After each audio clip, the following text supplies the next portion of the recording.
Now, for anyone who is anxious right now, who's experiencing a deep sense of worry and concern, or for anyone who is frantically trying to fix things in their lives right now, or for anyone who's simply wanting to walk with Jesus in this time of crisis, I've got one message for you today, one thing that I want you to take away, and it's this: it's not you, it's him.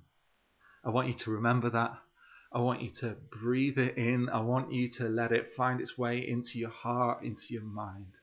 It's not you, it's him. We're in Luke 5:33 to 35, and it says this. They said to him, the Pharisees speaking to Jesus, "John's disciples often fast and pray, and so do the disciples of the Pharisees, but yours go on eating and drinking." Jesus answered, "Can you make the bridegroom fast while he is still with them? But the time will come when the bridegroom will be taken from them. In those days they will fast." And so we have here a moment where Jesus describes his disciples and their lives as defined by his presence. Whether they feast or fast is dependent on his presence with them. It's about him, not them. Now, we have in our culture a story that we tell ourselves. Daniel Strange tells us that our culture is built up of the stories we tell ourselves that bring meaning to our lives. And one of the stories that we tell ourselves that brings meaning to our lives is a story of salvation. And this story of salvation goes a little bit like this. You'll probably recognize it because it's in our movies, it's in our books, it's in our podcasts, it's in our songs, it's everywhere. The story goes a little bit like this, that someone is in a difficult situation, in some kind of problem. Either they're living in obscurity, experiencing some kind of suffering, or some kind of poverty. And then what happens is this person, they have this dream of some kind of future hope, this future destination. You could call it a promised land. And so what this person does in order to get to that promised land is they believe in themselves. They believe in their own ability and their own strength, and they begin to work really hard to find their way to the promised land. And they work really hard through all kinds of obstacles and challenges and difficulties, but eventually they rescue themselves and they find themselves in this future destination of hope and joy and peace and satisfaction. It's everywhere. It's the story that we tell ourselves over and over again. And the theology of the West, the story that we tell ourselves, is salvation through work. That if I just believe in myself enough, and if I work hard enough, then I will arrive at the promised land. Now, this is actually a really attractive thing to us. You know, the idea that we're the hero of our own story places the power in our own hands. It says to us that we can be in control of our own lives and our own destiny. And in a world that feels so out of control, the idea that I could have control over my own destiny and future is really attractive. The problem with it, though, is as we take control for ourselves, suddenly our futures are dependent on us. Suddenly our peace and our joy, our hope and our purpose and our meaning all falls on our shoulders. And so when we become the hero of our own story, suddenly the weight of the world falls on our shoulders. And you might feel like right now that the weight of the world's on your shoulders, that the future of your family is dependent on your ability to work and persevere through this really tough season. You might feel like your peace or your joy is dependent on your ability to work and control the environment that you're in. And that is on one hand very attractive, because it places a power on your power into your hands, but also it's crushing because the weight of it is so heavy. You see, the same story that offers us control is the same story that's leaving us exhausted, because we're having to work so hard to find the security and the joy and the hope and the peace that we so long for. Now, Jesus has a salvation story as well. You see, Jesus would agree that we need rescuing. He would agree that we need salvation, but he would not agree with us that salvation is found through our own work. In fact, what Jesus would say is that we cannot, in our own strength, achieve the kind of future that we long for. We cannot manufacture the promised land simply by working hard and believing in ourselves. The message of the gospel is that the future we long for is out of our reach. We can't do it in our own strength. Now, that's not where the story ends. It is certainly where the story begins. Actually, the salvation story of Jesus isn't asking the question, what do I need to do to thrive and arrive at the promised land? Rather, it's who do I need to turn to? It's not a matter of what can I do, but a matter of who do I turn to? Now, if we go back to Luke 5:33-35 for a second, in it, Jesus says this: "Can you make the bridegroom fast, the guests of the bridegroom fast while he is with them? But the time will come when the bridegroom will be taken from them. In those days, they will fast." You see, everything about a follower of Jesus' life is defined not by their work, but by Jesus' presence. It says here, that when he's with them, they will feast, and when they're not with him, they will fast. Whether you're fasting or you're feasting is dependent on Christ. It's not you, it's him. And actually, the story of the gospel is that Jesus is the hero of your story, and he's the hero of my story.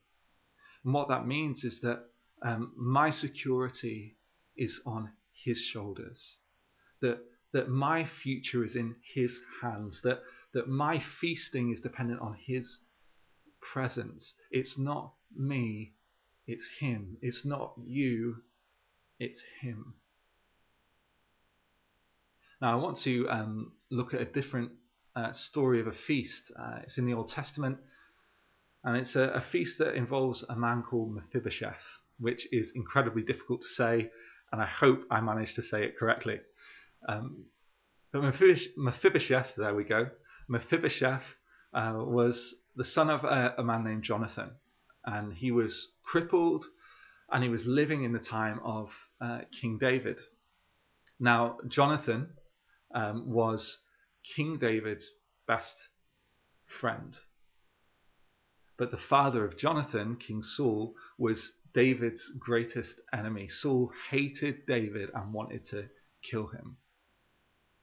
Now, Jonathan swore a sacred bond of friendship with David. In 1 Samuel 20, verse 42, we're told this: "Jonathan said to David, 'Go in peace, for we have sworn friendship with each other in the name of the Lord, saying, the Lord is witness between you and me, and between your descendants and my descendants forever.'" Now, they have this sworn bond of friendship, and in the midst of their lives, Jonathan's father, King Saul, tries to kill David on multiple occasions, and on multiple occasions Jonathan saves David's life. And so Jonathan demonstrates a kind of loyalty and faithfulness and friendship that is deeply powerful, and the kind of friendship that we all long for in our lives. Now we fast forward a little bit, and David eventually he becomes king, and Jonathan dies on the battlefield. And we see in 2 Samuel 1, verse 25 to 27, how David feels about this. He says this. This is after he learns of Jonathan's death. He says, "How the mighty have fallen in the thick of battle. Jonathan lies slain on your heights. I grieve you, Jonathan, my brother. You were delightful to me. Your love to me was extraordinary, surpassing the love of women. How the mighty have fallen and the weapons of war have perished." And David is just full of grief, and he describes that how his Jonathan's love was better than the love of women. Essentially, what David's saying there is that his relationship, his friendship with Jonathan, was the richest, deepest human relationship that he enjoyed. And so he's grieving this deep sense of loss. And then he wants to go about honoring the sacred bond of friendship that they made. Because remember, it wasn't just a bond between him and Jonathan, but between his descendants and Jonathan's descendants. This covenant, this sacred bond, was one that would go on forever between these two houses. And so in 2 Samuel 9, verse 1, David is kind of searching for another member of Jonathan's household. It says, David asked, "Is there anyone still left in the house of Saul to whom I can show kindness for Jonathan's sake?" Now that phrase is so important, for Jonathan's sake. If we move forward to verse 3 of 2 Samuel 9, "There is still a son of Jonathan. He is crippled in both feet." So this is Mephibosheth. And so David goes and he seeks out Mephibosheth and he invites him to his home. So King David had him brought from Lo-debar, from the house of Magir, son of Amniel. When Mephibosheth, son of Jonathan, the son of Saul, came to David, he bowed down to pay him honor. David said, "Mephibosheth, at your service," he replied. "Don't be afraid," David said to him, "for I will surely show you kindness for the sake of your father Jonathan." Hear that again. "For I will surely show you kindness for the sake of your father Jonathan. I will restore to you all the land that belonged to your grandfather Saul, and you will always eat at my table." Mephibosheth bowed down and said, "What is your servant that you should notice a dead dog like me?" So David invites Mephibosheth to eat at his table for the rest of his days.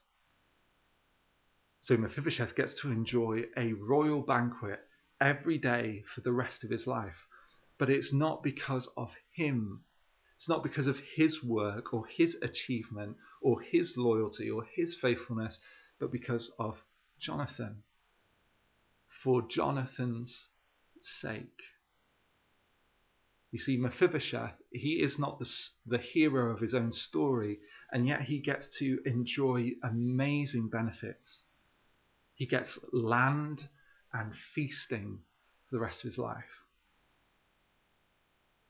And then you hear what he says, right? Like, "Who am I? I'm just a dead dog. Why would you even notice me?" And that phrase, to be a dead dog, is not just it's not humility. It's coming from a place of humiliation.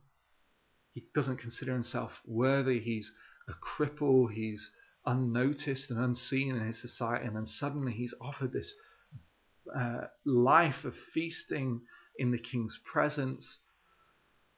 He's like, "I don't deserve all of this stuff." That's the amazing thing about this story, that this unnoticed, unseen cripple who's done nothing to earn it is invited to sit at the king's table and enjoy feasting for the rest of his life. Now, in this story, we aren't Jonathan. We are Mephibosheth. We are the unworthy who cannot earn a place at the king's table.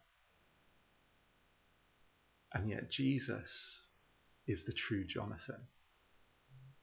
Jesus is the one who earns for us a place at the king's table. It's because of Jesus' faithfulness, not ours. It's because of Jesus' loyalty to his Father in heaven, not ours. It's because of Jesus' goodness. It's because of Jesus' work, not ours, that we get to sit at the king's table and enjoy the feast. It's Jesus' presence that determines whether we feast or whether we fast. He is the hero of our story. It's not you, it's him. And so actually what this means is that the gospel presents for us that our feasting is a gift we receive, not a wage we earn. The peace we receive from God is a gift, not a wage. The joy we receive, the hope we receive, the purpose we receive, the meaning we receive is a gift, not a wage. Now in Luke 5 it speaks of Jesus being taken. When I'm with them they'll feast, but when I'm taken from them they will fast. Now, when is Jesus taken from his disciples? He's taken when he's taken to the cross. He's taken when he's crucified.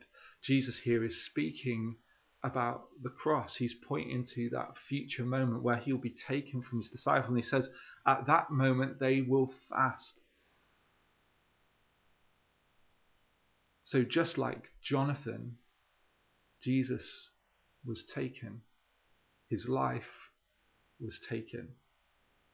And just like David did, you can imagine his disciples grieving the loss of their true friend and their true ally, the one that they had this sacred bond with. You can imagine them saying the same things that David said in 2 Samuel 1, 25 to 27. How the mighty have fallen in the thick of battle. Instead of Jonathan, maybe they would say, Jesus lies slain on your heights. I grieve you, Jesus, my brother. You were delightful to me. Your love to me was extraordinary, surpassing the love of women. How the mighty have fallen, and the weapons of war have perished.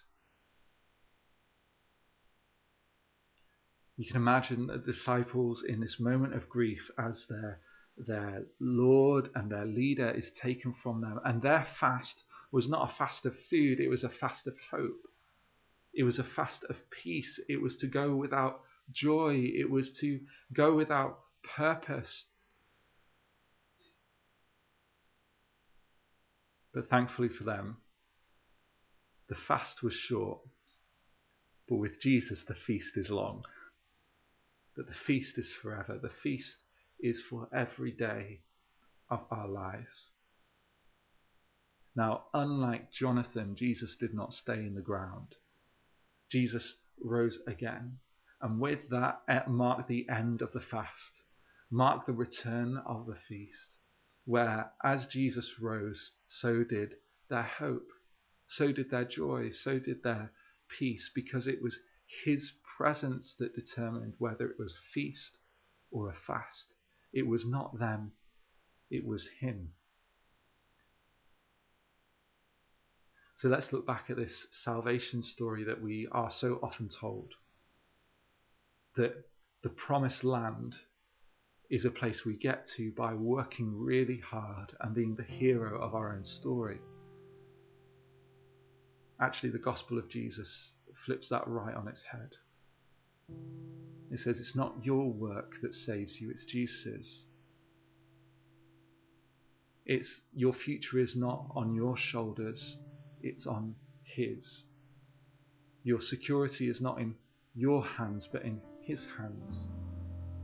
Your feasting is not dependent on you, it's dependent on him. And that same story of salvation that says you are the hero of your own story That same story that offers you control in a life that often feels so out of control is also the same story that leaves you anxious and exhausted, because suddenly the weight of the world, your future, your security, your identity, your meaning, your purpose has all fallen on your shoulders. But the gospel, Jesus says, it's not on you, it's on him. And the way we respond to the gospel is not by working tirelessly and believing in ourselves. Instead, it's by surrendering, letting go of the idea that we have to be in control of everything, letting go of the idea that we are the hero of our own story, and saying, actually, Jesus, you're my hero. Jesus, I trust you. And in that space, we can find rest. We can find peace. Because suddenly we are trusting him to do what only he can do. We find ourselves having a yoke of peace and a yoke of joy and a yoke of purpose. It's a yoke that's easy and a burden that's light. It's a gift to us. So I want to invite you today, I want to invite you to say those words. I am not the hero of my own story. I don't have to fix everything in this world. I don't have to be in control of everything. The world is not dependent on me, it's dependent on Jesus. And to come to a place of deep trust in him, where you might find rest, because he is our true Jonathan. It's because of his loyalty, faithfulness, and goodness that we get a seat at the table. It's an incredible gift. And I want to invite you to trust in our true hero. God bless.